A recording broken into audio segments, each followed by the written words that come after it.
বিখ্যাত অভিনেত্ৰী দীপিকা কাক্কাৰে গ্ৰহণ কৰিলে ইছলাম ধৰ্ম। ইছলাম ধৰ্ম গ্ৰহণ কৰি নাম ললে ফেজা।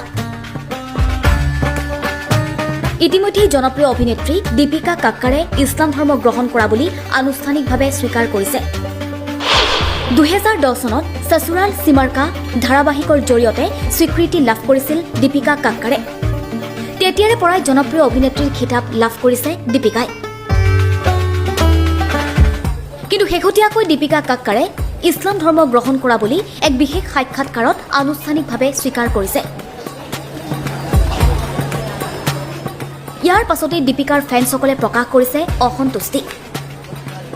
দৰাচলতে 2018 চনত দীপিকা কাক্কাৰে সহ অভিনেতা শোয়েব ইব্ৰাহিমৰ সৈতে বিবাহ পাশত আবদ্ধ হৈছিল।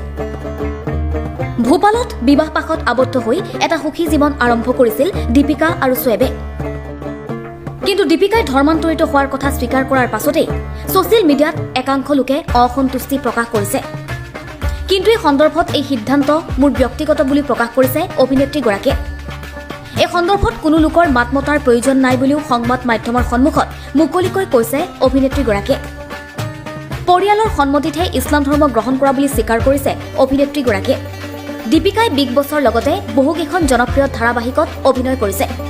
কিন্তু জনপ্ৰিয় অভিনেত্ৰীগৰাকীক ছচিয়েল মিডিয়াত একাংশ লোকে এই সিদ্ধান্তক জনাইছে সমৰ্থনো।